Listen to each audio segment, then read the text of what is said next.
pessoal, tudo bem? Sou a professora Aline Mendes. Mais uma vez é um prazer estar aqui com vocês, a convite da ESO. Sou professora de Direito Civil aqui da nossa instituição. E hoje nosso tema, no nosso curso, na sequência aí das nossas aulas, é sobre indignidade. Então vamos falar sobre indignidade, o que é a indignidade, quais são seus requisitos, quais são as formas, a quem ela atinge. Então, a indignidade, ela vem como uma forma, né? Então, temos aqui um conceito que é trazido pelo artigo 1814 do Código Civil, que fala o seguinte: a indignidade é uma pena civil que priva do direito à herança não só o herdeiro, bem como o legatário que cometeu atos criminosos, ofensivos ou reprováveis, taxativamente enumerados em lei contra a vida, a honra e a liberdade do de cujos e seus familiares. Então, primeiro ponto, indignidade é uma pena civil. Então, sendo pena, ela só vai atingir a pessoa do herdeiro. Ela não se transmite aos seus descendentes. Então, daí nós já podemos presumir, né, e é uma realidade, que na indignidade há o direito de representação, tá? Então, a pena, ela é imposta àquele que cometeu um ato criminoso, ofensivo ou reprovável contra o autor da herança, tá? Ou seus familiares, né? Quem são esses familiares? Ascendentes, descendentes, cônjuges, companheiros. Então, se eu tenho um ato que eu pratico contra um irmão, se eu pratico um ato contra o autor da herança, se eu pratico um ato contra a esposa do meu pai, a companheira do meu pai, visando ali o recebimento dessa herança, eu posso ser punido com a pena da indignidade. Mas as penas da indignidade, elas são taxativamente enumeradas no artigo 1814. Então, não são quaisquer crimes, não são quaisquer situações que geram aí a indignidade, que vão fazer com que haja o afastamento desse herdeiro do recebimento da sua herança. Então, vamos ver quais são essas hipóteses do artigo 1814. Deixa eu trazer aqui para vocês. Acho que eu estou apanhando aqui um pouquinho, gente. Aqui as hipóteses do artigo 1814. Olha aqui. São excluídos da sucessão os herdeiros ou legatários. Primeiro ponto. Nós temos apenas 3 incisos. O inciso primeiro, ele trata dos crimes contra a vida do autor da herança, ascendente, descendente, cônjuge e companheiro, tá? Então, o inciso 2 vai tratar de crimes contra a honra e o inciso 3 contra a liberdade de se testar. Mas vamos tratar passo a passo de cada um desses incisos. O inciso primeiro fala, olha o seguinte, que houverem sido autores, coautores ou partícipes de homicídio doloso na tentativa contra a pessoa da cuja sucessão se tratar, ou seja, o autor da herança, seu cônjuge, companheiro, ascendente e descendente. Então, nós primeiros temos, nesse primeiro inciso, crime doloso contra a vida. Se for um crime culposo, cabe a indignidade? Não. Então, se eu estou dirigindo, meu pai está aqui do lado, e acontece um acidente, né, um acidente culposo, né, a gente não entra nessa parte de préter dolo, de dolo, nada. Houve um acidente ali, um deslizamento da pista e etc. Foi constatado que não houve apenas a culpa, né, em uma das suas modalidades, e o meu pai morreu nesse acidente. Eu posso ser acometida com a pena da indignidade? Se ficar comprovado que foi culpa, não. Agora, se eu estava dirigindo e voluntariamente, com dolo, com a intenção de matar meu pai, eu provoquei aquele acidente, eu criei uma situação para que aquele acidente acontecesse e batesse do lado do meu pai, né? Eu criei aquela ideia ali de que, né, tudo tem que dar certo, aí sim, gera indignidade. Mas o primeiro ponto é que eu tenho que ter agido com dolo, tá? Então, um homicídio doloso. E aí eu posso ter agido com autor, coautor ou partícipe. Posso ter sido eu que fui lá e dei um tiro no meu pai. Posso ter sido eu que planejei, né? Eu fui o mentor, mas eu paguei pessoas para executarem. Eu posso ter dado respaldo, dado guarita ali para aquelas pessoas executarem. Então, qualquer uma das hipóteses, né, sendo de autoria, coautoria ou participação num crime doloso contra a vida do autor da herança gera a pena da indignidade. E aí, também na forma tentada. Então, se eu fui lá, dei 2 tiros no meu pai, com a intenção de matar o meu pai, e meu pai não morreu, certo? Veio a tentativa de homicídio, ok? Respondo criminalmente pela tentativa de homicídio, sou condenada às penas da tentativa de homicídio. Posso ser considerada indigna? Posso. Então, o inciso primeiro, ele trata dos crimes dolosos contra a vida, na sua forma consumada ou tentada, tendo o herdeiro agido como autor, coautor ou partícipe. E observe que esse artigo, esse inciso, ele se estende não só à pessoa do autor da herança, ele se estende também a seu cônjuge, companheiro, ascendente ou descendente. Então, o irmão que mata o outro visando o recebimento da herança, o enteado que mata a madrasta, o filho que mata a mãe visando o recebimento dessa herança. Então, todas essas situações, né, de forma dolosa, geram aí as penas da indignidade para este herdeiro que cometeu esse ato. O inciso 2, ele trata das situações, olha só, que houverem acusado caluniosamente em juízo o autor da herança ou incorrer em crime contra a sua honra ou seu cônjuge companheiro. Então, o inciso 2 trata de crimes contra a honra do autor da herança, cônjuge companheiro. Já não trata, se houver uma ofensa a um ascendente ou descendente, já não entra para a pena da indignidade. No inciso 1º, o rol de pessoas é mais amplo. Ascendente, descendente, cônjuge companheiro. Aqui, eu tenho, além do autor da herança, apenas o cônjuge companheiro e um crime em juízo contra o autor da herança, tá? Ou um crime contra a honra do autor da herança, do seu cônjuge ou do seu companheiro. Isso também gera a pena da indignidade. Ou que por violência, tá? O inciso 3, que por violência ou meios fraudulentos inibirem e obstar o autor da herança de dispor livremente de seus bens em ato de última vontade. Ou seja, eu pratico um ato que faça com que gere um impedimento ao meu pai dele fazer um testamento. Porque eu sei que nesse testamento ele vai beneficiar pessoas que não sou eu. Lógico, a minha legítima tem que ser preservada. Então, vamos supor que eu sou filha única.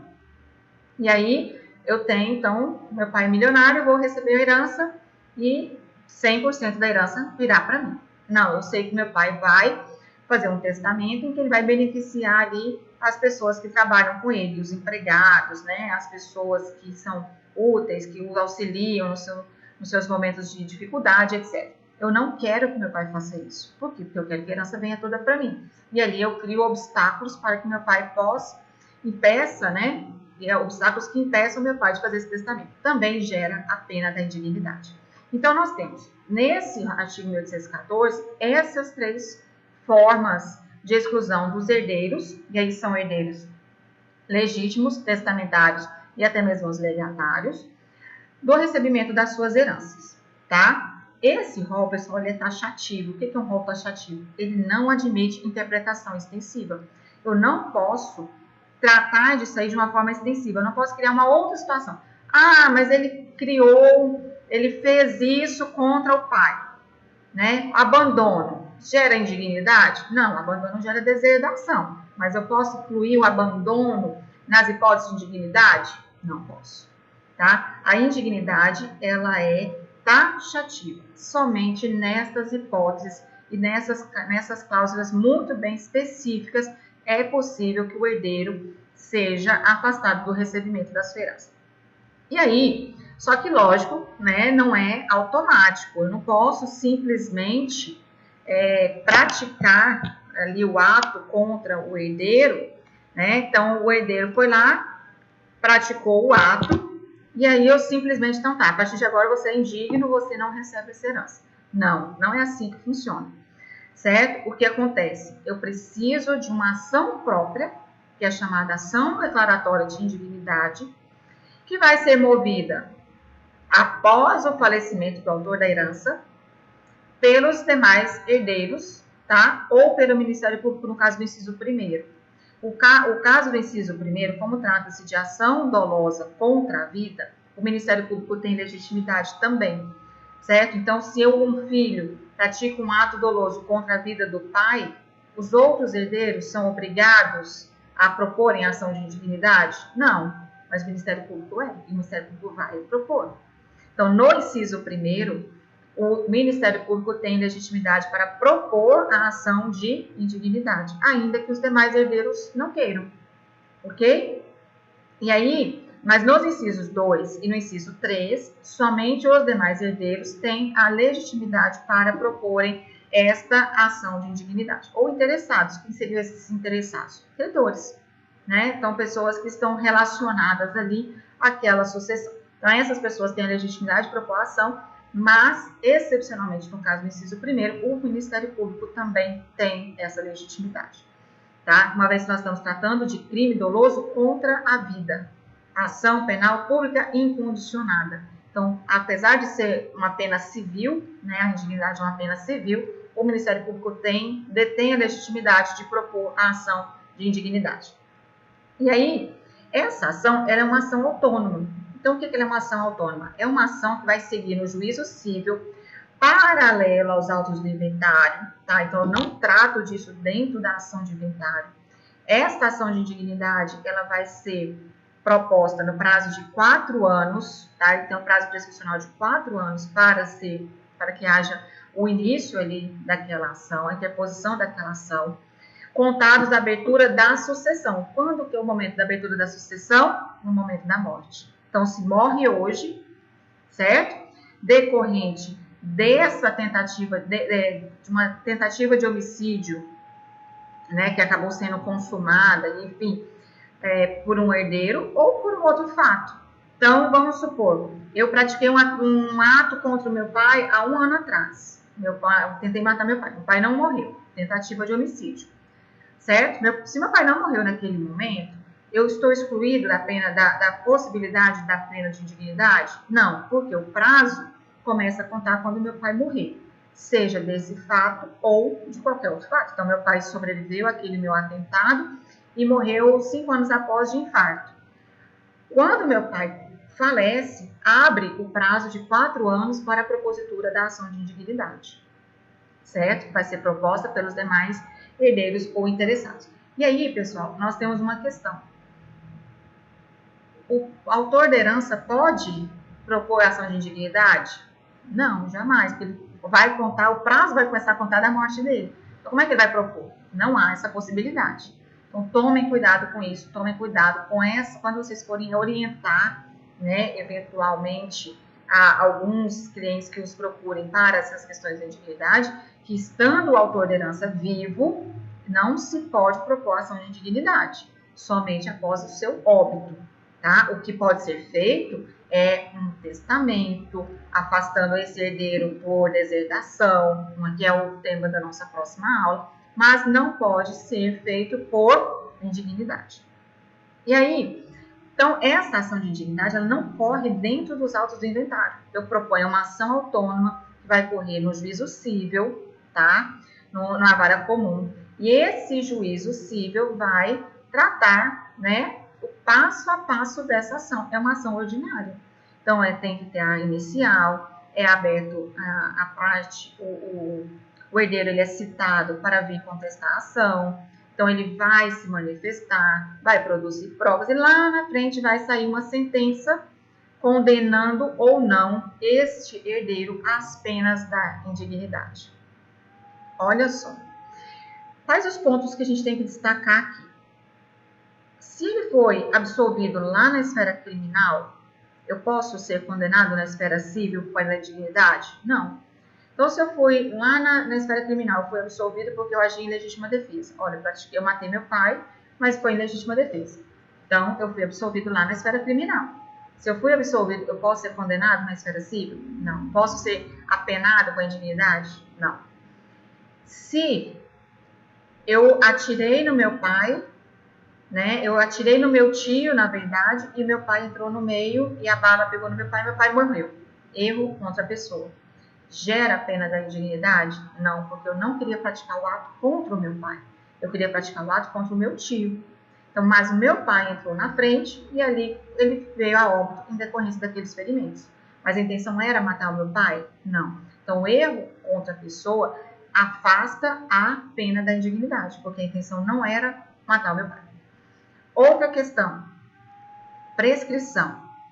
Eu fui condenado lá na esfera criminal, mas eu não vou cumprir pena porque já houve prescrição da pena na esfera penal, tá?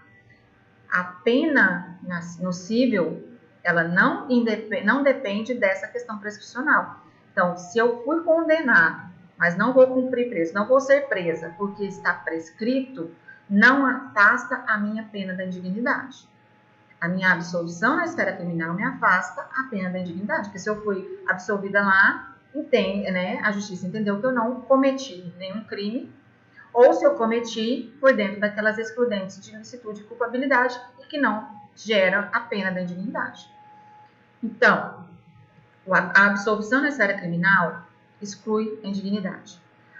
A prescrição na esfera criminal, a condenação na esfera criminal, mas o não cumprimento, a ausência de apenamento, né, não cumprir a pena, porque essa pena está prescrita, não afasta a indignidade no civil, ok? Mas o erro essencial contra a pessoa também afasta a indignidade. Então, esse erro essencial contra a pessoa também vai afastar a indignidade e vai fazer com que eu não tenha seja afastado do recebimento da minha herança. Outro ponto que vocês têm que tomar muito cuidado. Se eu fui condenada lá às penas da indignidade, eu sou tida como uma herdeira pré-morta, tá? E esse efeito da sentença da indignidade, ela tem efeito ex tunc, ela retroage desde o momento da abertura da sucessão. Então, todas as vantagens que eu recebi no curso do processo de inventário, então vamos supor que lá no processo de inventário, meu pai tinha um bem, uma fazenda arrendada, e essa fazenda arrendada gerava lá um valor, e esse valor estava sendo dividido entre os herdeiros, até seguir, enquanto o processo seguia. Ok. Ou eu estava na posse de um imóvel, qualquer coisa nesse sentido. Então, eu recebi benefícios, né, dessa herança. Todos esses benefícios que eu recebi, eu tenho que ressarcir o espólio, tá? Eu tenho que restituir ao espólio. Por quê? Porque eu sou um herdeiro pré-morto, tido como pré-morto. Então, uma vez que eu sou tida como pré-morta, isso retroage, eu tenho que ressarcir esses valores ou eventuais benefícios que eu recebi, salvo as benfeitorias úteis e necessárias. Tá? Então, se eu tive que fazer uma benfeitoria ali, o telhado em que eu estava, que estava na casa que estava sob a minha posse, caiu, eu fui lá, reparei, isso aí eu não preciso ressarcir, na verdade eu tenho que ser indenizada pelo valor que eu despendi. Agora, se eu não, as voluptuárias, as benfeitorias voltadas para a melhoria do bem não são indenizadas, ok? Então, ela tem efeito ex tunc, retroage a data da abertura da sucessão, e tudo que eu recebi de benefício nesse período, eu tenho que restituir ao espólio. Outra coisa, se eu sou tida como pré-morta, concordam comigo que há direito de representação? A pena, ela não se estende aos herdeiros, aos meus herdeiros. Então, se eu sou solteira, certo? E não sou solteira, não tenho filhos, a minha cota parte vai voltar para o espólio, né? Vai voltar lá para o monte patrimonial e vai ser dividido entre os demais herdeiros. Agora, se eu tenho filhos, sendo considerada como pré-morta, esses bens que caberiam a mim vão por direito de representação, e aí os meus descendentes, né, meus filhos, meus netos, terão que ingressar com o pedido de direito de representação e vão receber na herança a cota que me caminha. Então, se eu tenho 3 filhos, a minha cota por direito de representação vai ser dividida entre os meus 3 filhos. A pena não pode ultrapassar o limite da pessoa apenada. Agora, outro ponto. Se eu sou indigno, eu venho com esse tipo de representação, então meus filhos recebem ali a cota parte que me caberia. A cota caberia em R$1 milhão, R$1.200.000. Então, 400 mil para cada filho, certo? E isso veio em forma, cada um recebeu uma casa. Veio em forma de casas, cada um recebeu uma casa. Eu não posso ser usuária, usufrutuária, administradora desses bens. Tá? O indigno não pode ter qualquer benefício sobre esse patrimônio. Então, se eles forem menores, eles tem que ser nomeado um tutor para a administração desse patrimônio, que não pode ser eu. Pode ser o pai, pode ser um tio, uma outra pessoa. Mas o indigno, né, se eu sou indigna, eu não posso administrar esse patrimônio. E aí vamos supor que no meio do caminho aí meus filhos receberam, aí cada um recebeu uma casa de 400 mil, e o meu filho mais velho falece, sofre um acidente e falece. Eu sou ascendente, ok? Ele não tem descendentes, tem eu e o pai como herdeiros. Quem vai receber? Só o pai, tá? Esse bem, fruto da indignidade, não pode voltar para mim, em hipótese alguma. Entenderam isso? Então, se eu sou indigna e o bem vai para os meus filhos por direito de representação, e um desses filhos morre, esse bem não volta para mim. Mas ele tinha outros bens. Aí esses outros bens, eu vou ter direito sobre eles, porque foram bens que ele construiu, frutos do seu trabalho, etc. Mas esse bem que ele recebeu da herança do meu pai, que eu fui indigna porque eu matei meu pai, não pode voltar para mim. E aí, se ele tem outro herdeiro necessário, que é o pai dele, né, que seria, vamos supor, o meu marido, meu companheiro, né, ou apenas alguém com quem eu namorei e eu tive esse filho, enfim, o pai desse filho vai receber esta casa de forma integral. Eu não tenho direito a esse bem que foi para o meu filho e voltou, em tese, voltaria pela sua morte. Tá? Eu sou afastada completamente do recebimento desse patrimônio, independentemente da forma como ele vem. Então, se ele não vem do meu pai para mim porque eu sou indigna e passou para os meus filhos por direito de representação, se um deles acontece de falecer, esse bem não pode voltar para mim. Então se você é a única herdeira necessária, ok? Então, vamos supor que o pai já é falecido. Esse bem pode vir para mim? Não. Este bem aí vai ter que procurar entre os outros herdeiros quem são os legitimados. Então, vamos supor que os meus pais já são falecidos, não tem mais ascendentes, ele não tem descendentes, tem os irmãos. Então, você chama os irmãos e os irmãos vão receber esse bem específico. Os demais bens que eventualmente ele tenha, aí sim eu tenho direito. Mas esse bem específico que veio fruto da indignidade, não pode voltar para mim em hipótese alguma. Ok? Então, pessoal, olha só. Vamos só concluir a nossa aula aqui, que o nosso tempo está acabando. Então, essa é a declaração de indignidade. Os legitimados para proporem ação, qualquer pessoa que tenha legítimo interesse na sucessão tem a legitimidade para propor essa ação de indignidade, havendo custas, vai arcar com todas as despesas. E assim, imagina o seguinte, imagina que essa ação de indignidade ela vai demorar muitos anos.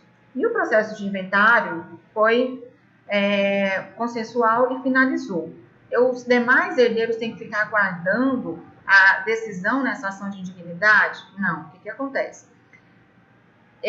Insere aquele herdeiro indigno dentro da sucessão, dentro da partilha, separa a parte que caberia a ele, né? Se lá no final da ação de indignidade ela for julgada procedente e ele não tiver deixado descendentes, esses bens voltam para o monte patrimonial e vão ser partilhados entre os outros herdeiros. Se ele tiver sido condenado e tiver deixado descendentes, cabe aos descendentes que se interessarem ingressarem com pedido de direito de representação para receberem aqui a cota parte que caberia a mim, tá? Agora, se eu fui absolvido lá na ação de indignidade, porque eu comprovei que eu agi em legítima defesa, e aí esses bens que estavam separados na minha cota parte serão destinados a mim, ok? Agora, existe a possibilidade de perdão do herdeiro, tá? Existe a possibilidade de perdão desse herdeiro, de reabilitação desse herdeiro legítimo, indigno. Então, aqui, ó, os efeitos da indignidade. Olha aqui, pessoal, possibilidade de representação. E o herdeiro indigno fica impedido de usufruir, administrar e herdar por nova sucessão. Então, jamais esse bem pode voltar para esse herdeiro de uma forma ainda que indireta. Agora, existe a possibilidade de reabilitação desse filho, desse herdeiro indígena. Esse herdeiro indígena, ele pode ser reabilitado? Pode. Olha aqui, ó, por documento público ou testamento firmado pelo próprio ofendido. O que é isso? Eu fui lá, pratiquei um ato doloso contra a vida do meu pai. Meu pai não morreu, ficou na tentativa. Lógico, se consumou, gente, não tem. Foi um ato doloso contra a vida e consumou. Tem como ser haver a reabilitação do indígena? Não, tá? Mas se foi na forma atentada do ato doloso contra a vida, ou nas hipóteses desses 2 e 3, há a possibilidade do autor da herança, e aí somente a ele cabe essa possibilidade, firmar um documento público ou fazer um testamento, perdoando e reabilitando o filho como herdeiro legítimo, tá? Reabilitando aquele herdeiro. O simples perdão, então vamos supor, pratiquei um ato doloso contra a vida do meu pai, matei 3 filhos do meu pai não morreu. E aí eu fiquei lá alguns anos separados, aí fui lá e um dia decidi pedir perdão para o meu pai. Fui lá pedir perdão para meu pai me perdoou, eu voltei a frequentar a casa do meu pai, etc, etc. Esse perdão não afasta a indignidade. Por quê? Porque para que haja o afastamento da indignidade com a reabilitação daquele herdeiro indigno, a possibilidade daquele herdeiro voltar a ter direito a recebimento da herança, o próprio autor tem que manifestar isso em documento público ou em testamento. Ou ele tem que fazer uma escritura pública, descrevendo isso, falando que ele reabilita esse filho, que ele perdoa, que ele reabilita, que ele quer que esse filho seja beneficiado com o recebimento da herança. Ou ele vai fazer um testamento, e nesse testamento também ele vai reabilitar aquele filho indígena, tá? Então, somente por essas 2 formas, tá? Não, o mero perdão, fazer as pazes ali, ó, não gera a reabilitação do indígena. A reabilitação vai depender dessas condições. Agora, o perdão também, essa reabilitação, ela é irretratável. Se reabilitou, não pode daqui para frente, daqui 2 meses eles brigarem novamente, bater tristezinha e falar, agora você vai, vou desconsiderar ali aquela minha reabilitação e você vai ser afastado, sim, da pena da indignidade. Pela pena da indignidade. Não é possível. Então, se ele foi afastado, depois foi reabilitado, essa reabilitação, ela é irretratável. Eu não posso mais mudar isso aí. Agora tem um outro ponto que vocês têm que tomar muito cuidado. Imagina o seguinte, eu fiz um testamento, certo? Meu pai fez um testamento. E nesse testamento ele beneficiava 50% da herança dele, ele beneficiava a minha irmã. E por isso eu fui lá e pratiquei um ato contra ele, que gerou assim, a tentativa de homicídio. Eu sou indigna, certo? E aí, se eu for indigna, a parte ali que me cabia, serei afastada. Agora, eu fui lá, pratiquei um ato, tentei contra a vida do meu pai, né? Meu pai sobreviveu, etc, etc. Eu pedi perdão para meu pai, ele me perdoou, ele não fez uma reabilitação, um documento de reabilitação ou um testamento declarando a minha reabilitação, mas depois do ato, ele vai lá e faz um testamento me beneficiando com 50% da herança. A parte disponível ele destina toda para mim. Essa disposição testamentária é válida? É válida. Entenderam? Então, eu vou ser afastada. Mas ele não fez o documento de forma adequada a ponto de fazer a reabilitação. Então, eu não sou reabilitada. Então, somos 3 irmãos, tá? Eu vou, na parte legítima, essa parte legítima eu vou ser afastada. Vamos supor que eu não tenho filhos, tá? Vai ser só dividido entre os meus 2 irmãos. Agora, a parte disponível que meu pai colocou em testamento, me beneficiando após todos esses episódios, eu sou herdeira. Entenderam? Porque ele fez um testamento mesmo depois do acontecido. Então, o testamento anterior à indignidade, aquelas disposições serão atingidas com a pena da indignidade. Agora, o testamento realizado em ato posterior àquele que ocasionaria ali a indignidade, ele vai ter validade. E aí, nesse testamento, meu pai pode me beneficiar com 50% da herança? Pode. Para desespero dos meus irmãos. né? Eu fui lá, eu tentei matar meu pai, pratiquei ato contra meu pai e etc. E mesmo assim ele vai lá e me destina 50% da herança, que é a parte disponível para mim.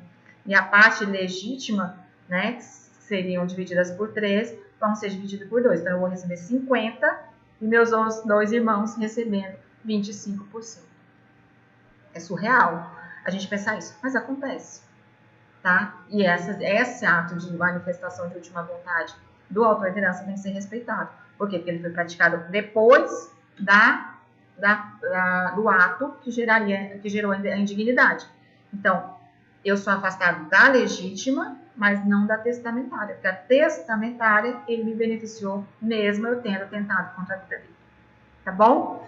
Pessoal, então essas são as considerações mais relevantes sobre a indignidade. Nosso prazo aqui finalizou. Um beijo para vocês. Foi um prazer tê-los comigo. Espero que vocês tenham gostado da aula e nos vemos nos próximos cursos, nos vemos nos próximos módulos, tá bom? Qualquer dúvida é só deixar aí com o pessoal da ESO que eles me passam e eu vou ter o maior prazer em responder, tá bom? Beijo, gente. Fica com Deus. Espero que vocês realmente tenham gostado.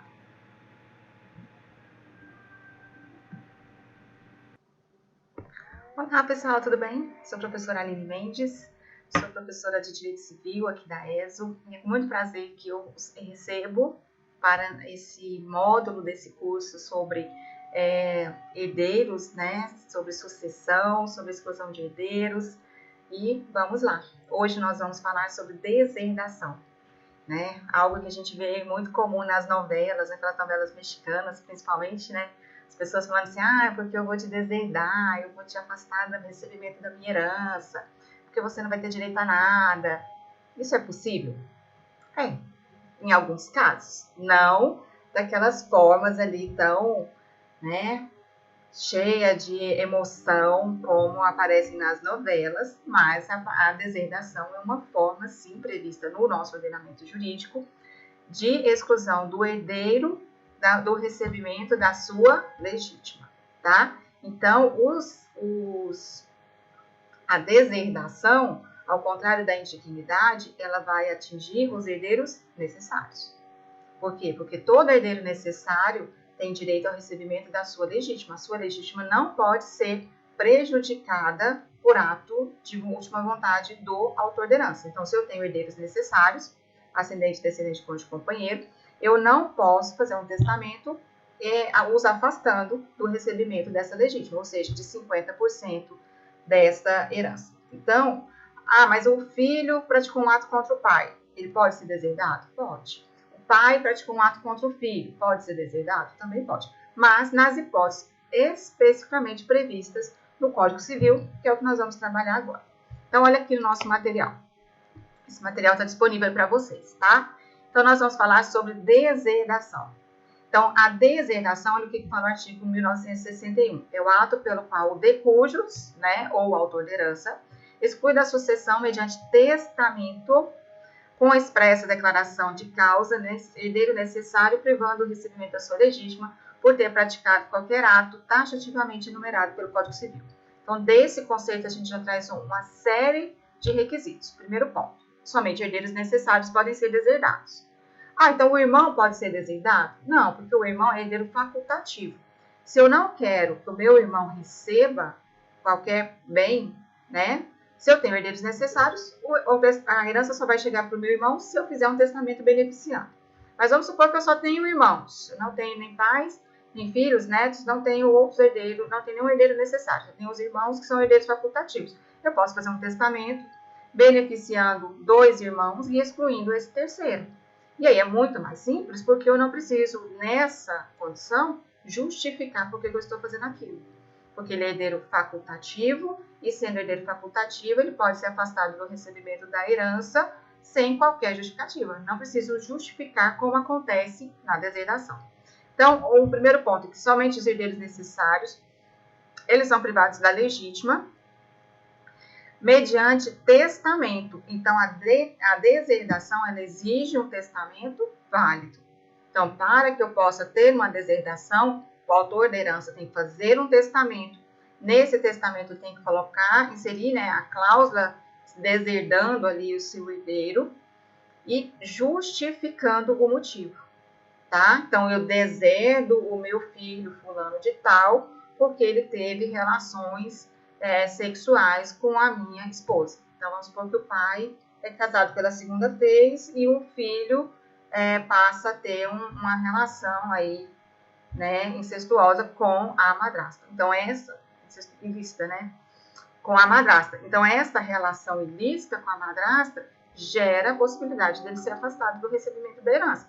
Por quê? Porque entende-se que se o filho está tendo um relacionamento extraconjugal ali, né, e uma relação ilícita com a mulher do seu pai, ele não tem qualquer respeito pelo pai. Então, ele não faz jus ao recebimento dessa herança. Então, por isso que o Código traz estas condições. Então, nós temos que ter um testamento válido, nós temos que ter uma cláusula de deserdação expressa e eu tenho que especificar o motivo. Olha, estou deserdando por relações ilícitas com a madrasta. Estou deserdando porque ele tentou contra a minha vida. Lembra que nós falamos da indignidade, né, no artigo 1814? Então, uma das formas de deserdação, aquelas 3 hipóteses do artigo 1814, que trata da indignidade, também são causas para deserdação. Então, o autor da herança, se um filho tenta matá-lo, né, o filho tenta matar o pai, não consegue, né, fica só no homicídio tentado. Ele pode propor indignidade? O pai? Não, não pode, porque indignidade, prazo começa depois da abertura da sucessão, que é o óbito. Agora, ele pode deserdar? Então, olha, se você tentou contra a minha vida, você não tem qualquer afeto por mim, então você não vai você não vai ter direito à minha herança. Então, esses são os motivos trazidos pelo Código Civil. E são taxativamente, tá? Os artigos, olha o que trata aqui no artigo 1962. O artigo 1962, ele trata aqui, ó, ofensas físicas, injúrias graves, relações ilícitas com madrastas ou padrastos, desamparo do ascendente em alienação mental ou grave enfermidade, além das hipóteses do artigo 1814, que são aquelas hipóteses da indignidade. Pessoal, são estas as hipóteses, tá? Elas são taxativamente enumeradas, elas não admitem interpretação extensiva, então eu não posso pensar em deserdar com base em alguma outra situação que não sejam essas previstas no Código Civil. E outra coisa, nós temos aqui, ó, o 1962, falando da deserdação do descendente para o ascendente, tá? Então, o filho vai deserdar, aliás, o filho vai ser deserdado pelo pai, tá? O pai vai deserdar o filho. O 1963 já trata o contrário, a deserdação dos ascendentes pelos descendentes. Então, o filho pode deserdar o pai? Pode. Pode. O pai praticou uma injúria grave. O pai praticou uma ofensa física, tá? O pai foi lá e agrediu o filho de forma desmoderada e etc. Esse filho pode afastar o pai do recebimento da sua herança? Pode. Então, às vezes, ele não tem, o filho tem só o pai e a mãe vivos, né? Não tem descendentes. Então, quem são seus herdeiros necessários? O pai e a mãe. Aí o pai vai lá e bate no filho, comete agressões físicas, injúrias, etc. Esse filho pode afastar o pai? Pode. A gente sempre pensa o contrário. A gente sempre pensa do pai deserdando o filho, certo? Mas ali, no artigo, no conceito, olha, fala que os herdeiros necessários. Ele não especifica que é só o ascendente deserdando o descendente. Ele trata também da hipótese do descendente deserdar o ascendente. Então, eu posso deserdar meu pai? Posso. Posso deserdar minha mãe? Posso. O meu pai pode me deserdar? Pode. Minha mãe pode me deserdar? Pode. Pode deserdar netos? Pode. Pode deserdar avós? Pode. Porque não limita também o grau de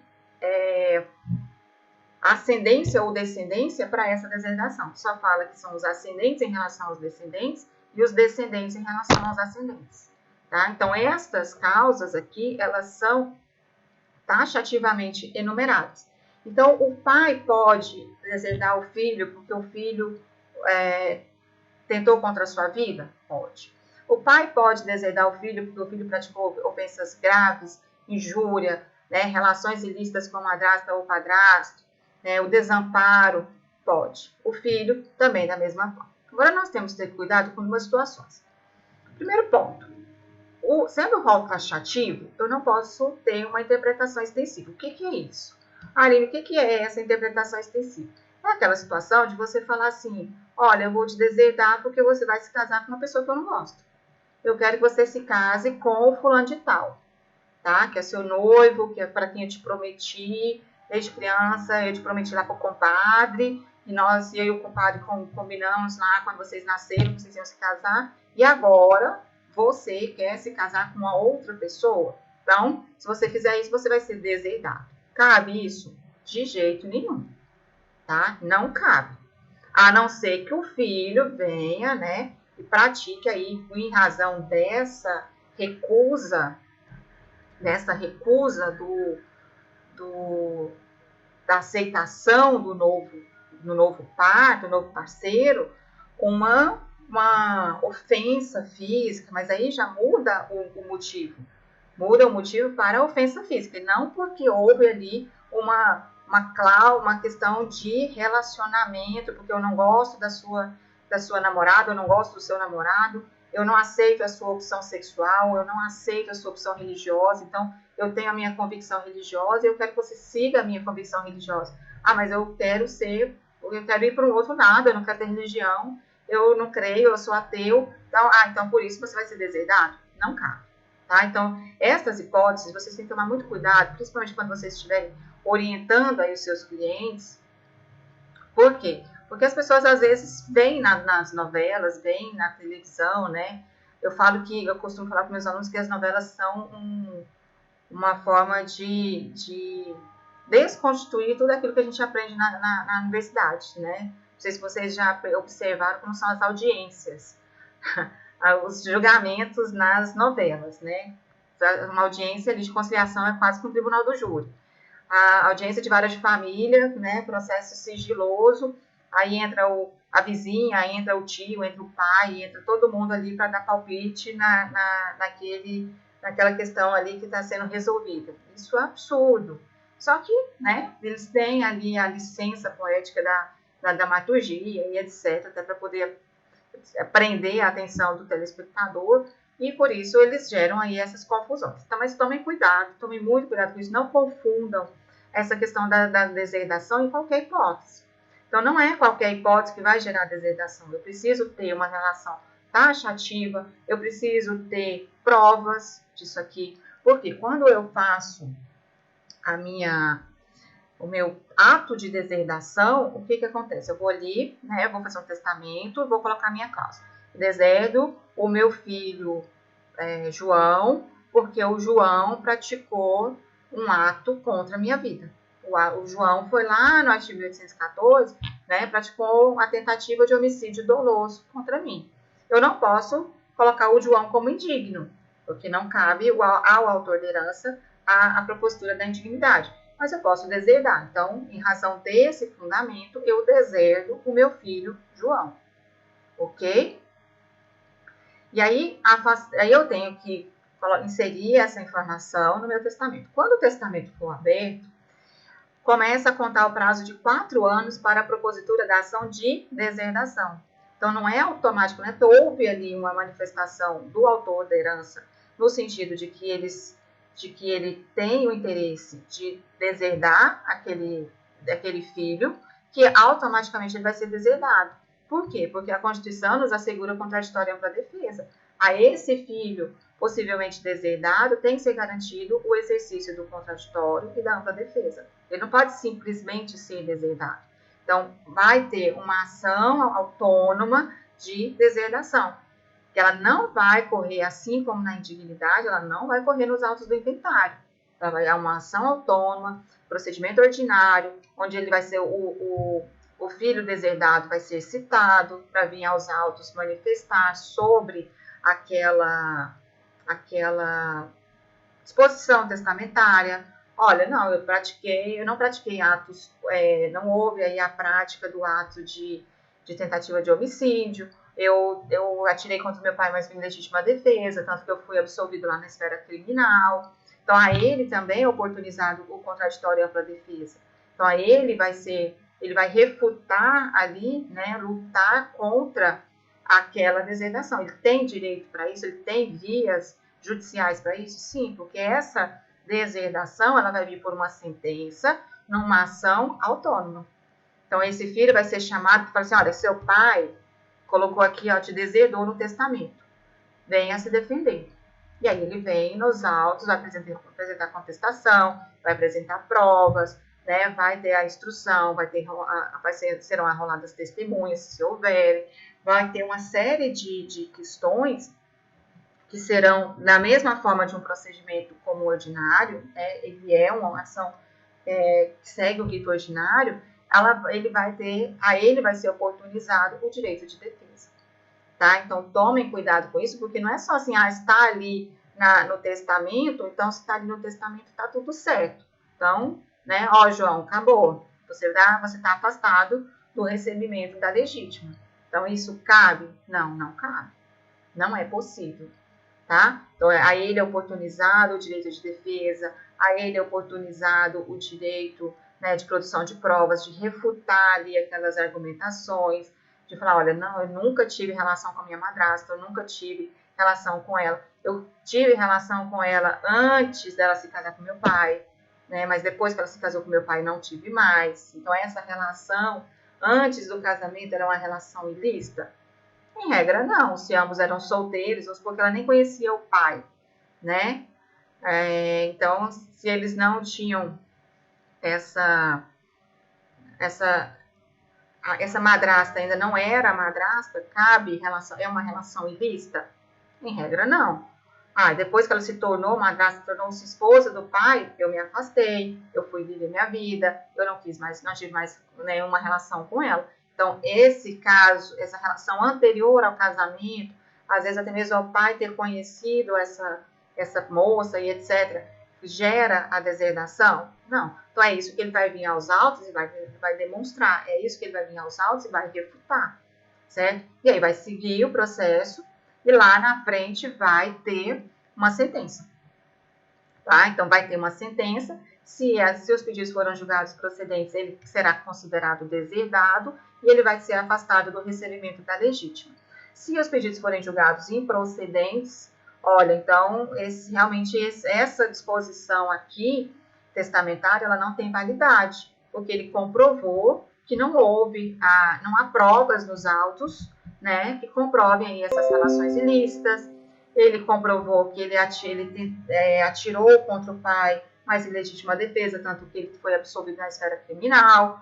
Então, ele vai vir trazer tudo isso. Se for julgado improcedente, ele volta à condição de herdeiro e ele recebe ali a sua cota-parte, tá? Mas por esses motivos especificamente, pessoal. Não vamos estender esses motivos, não vamos ter uma interpretação extensiva, não vamos achar que isso vale para qualquer situação, não vale. Outro ponto que vocês têm que tomar muito cuidado. Quando a gente fala em desamparo, seja do ascendente ou do descendente, né, em alienação mental ou grave enfermidade, é aquele desamparo total, tá? É aquele desamparo assim, olha, eu deixei meu pai lá na casa dele e eu nunca mais visitei, eu não cuidei, eu não me importo, né? Eu passo na porta da casa dele todos os dias, eu não entro, eu não quero contato. Enfim, aquilo ali é um desamparo. Eu coloquei meu pai num asilo, né, ou num abrigo para idoso, e etc, e não quero contato e deixo ele lá. Isso sim é um desamparo. Mas recentemente eu vi uma discussão e até uma palestra a respeito, falando o seguinte, que hoje em dia, em razão das nossas vidas muito corridas, principalmente para quem mora em cidade grande, né, imagina aí São Paulo, né, aqui em Goiânia é comum, mas não é tanto, mas imagina nas cidades maiores, como São Paulo, Belo Horizonte, Rio de Janeiro, em que as pessoas às vezes trabalham, né, moram longe do trabalho e tem aquela questão do deslocamento e tal. E aí, às vezes, você não tem condições de você cuidar diariamente do seu pai ou da sua mãe.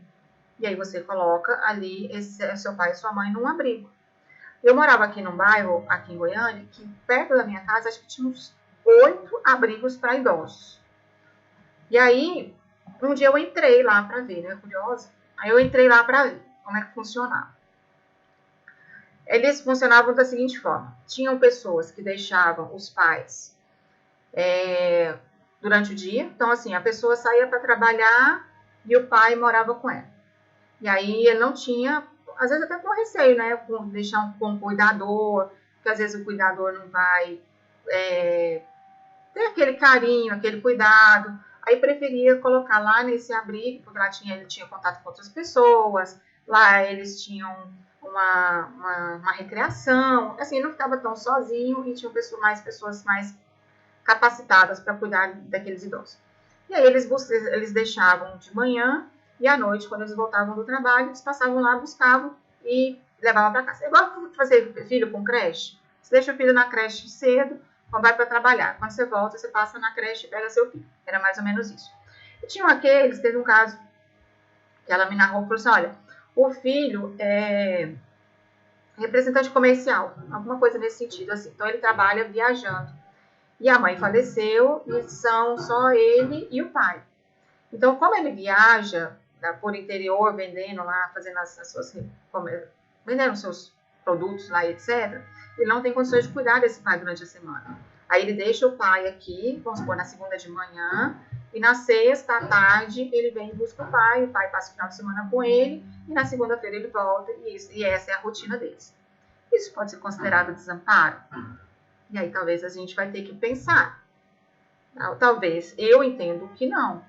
Por quê? Porque o filho está colocando esse pai, deixou esse pai num abrigo, não para deixá-lo jogado lá, não para deixá-lo lá, né, e não fazer visitas e deixar meio que realmente entregue ali aquelas pessoas, mas por uma necessidade e até mesmo por um cuidado maior com esse pai. Por quê? Às vezes vai deixar com um cuidador, esse cuidador é muito caro, às vezes a pessoa não tem condições de pagar. Você vai deixar com um cuidador, esse cuidador às vezes não vai ter a paciência, porque assim, cuidar de idoso não é fácil, né? Eu falo porque meu pai é idoso e meu pai é extremamente custoso. Meu pai é extremamente, assim, daqueles que você... Tem dia que eu falo para ele, pelo amor de Deus, sossega, eu brinco com ele assim, eu vou te colocar aqui sentado, você vai ficar sentado na televisão até eu voltar. Mas até eu voltar, ele já fez tanta coisa, assim, sabe? Já foi, já voltou, subiu a escada, desceu a escada e cai, machuca e fala assim, pai, pelo amor de Deus, sossega, eu quero. Então, assim, não é fácil, tá? E aí, esse filho colocou esse pai nesse abrigo, né? E aos finais de semana ele vai lá, busca, ele tem uma relação super carinhosa. Ok, mas aí vamos supor que esse pai fala assim, o meu filho Júnior tá me desamparando. Tá? Eu tô aqui enfermo, eu tô aqui, né, acamado, eu tô aqui, né, dependendo de cuidados, etc. E meu filho já não cuida de mim da forma como eu gostaria. E aí ele vai lá e faz um testamento deserdando esse filho. Esse filho pode rebater esses argumentos com base nisso? Eu acredito que sim, eu entendo que sim.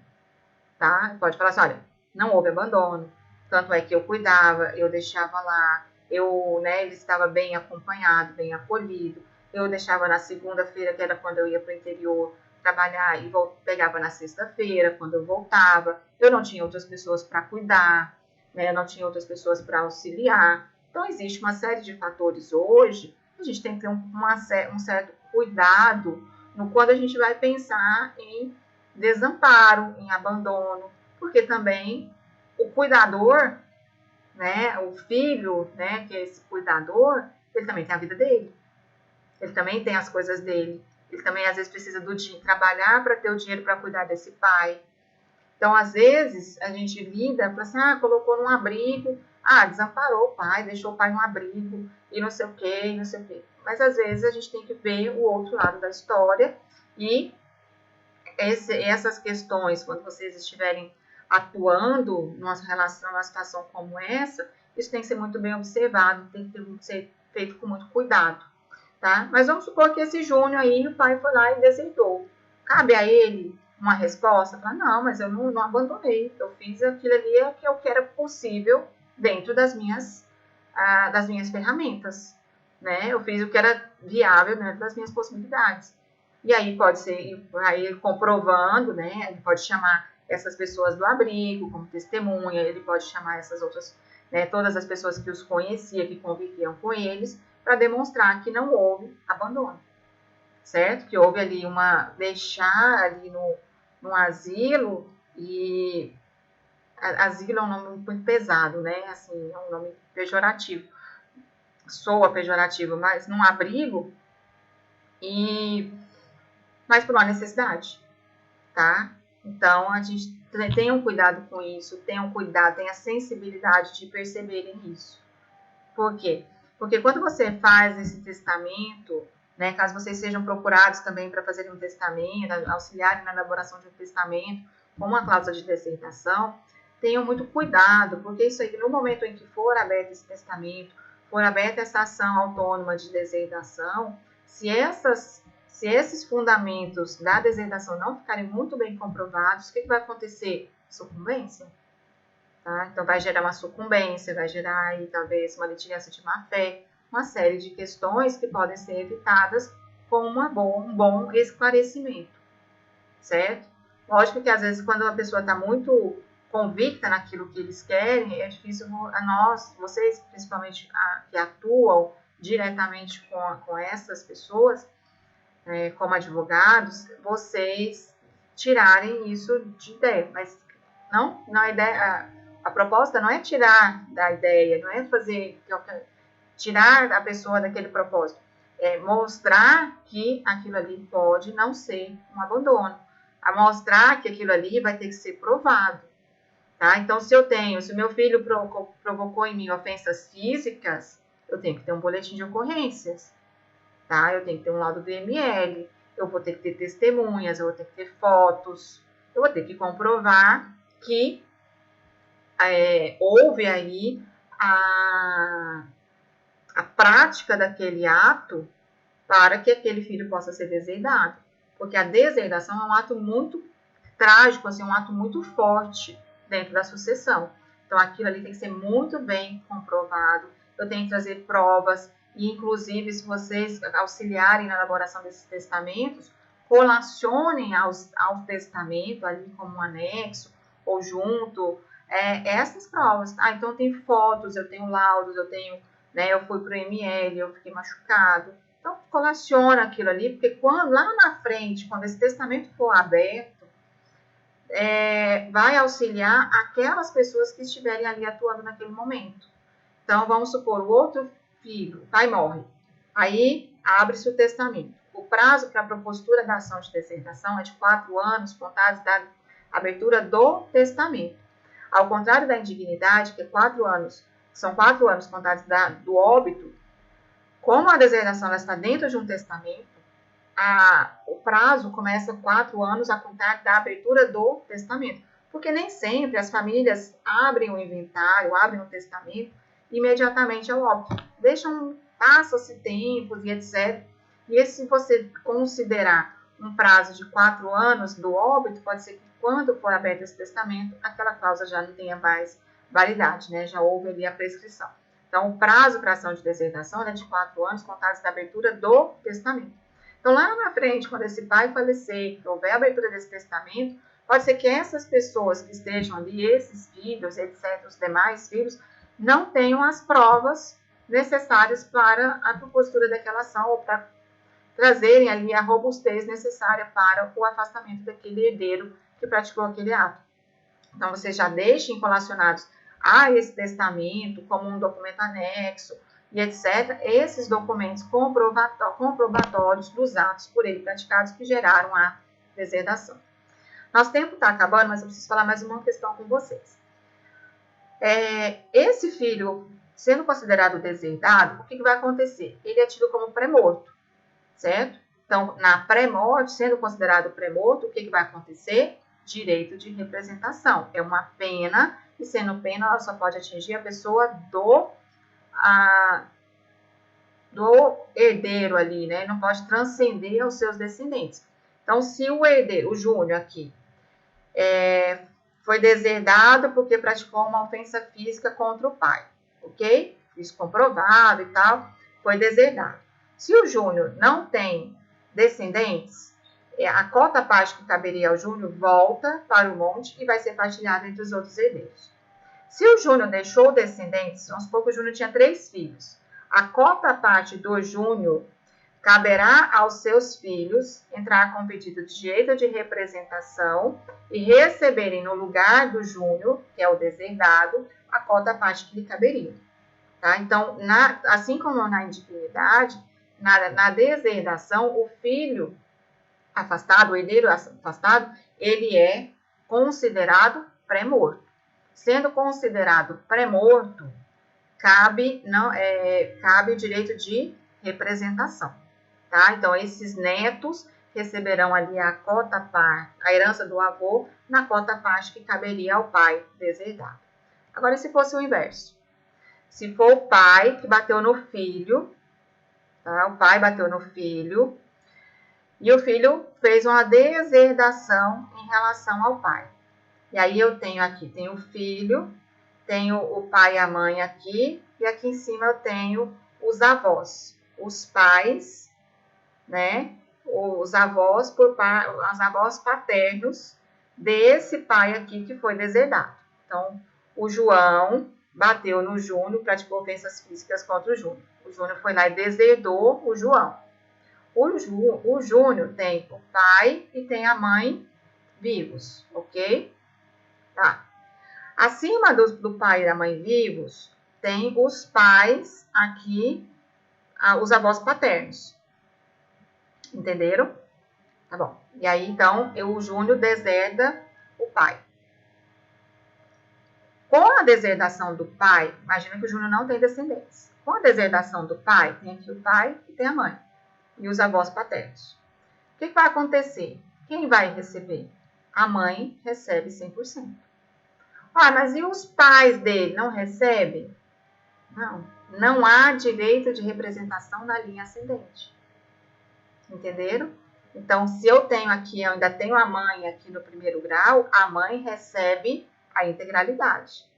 Agora, se eu tenho aqui deserdado, tá? Aí eu afasto o pai, a mãe é falecida, aí eu chamo os avós.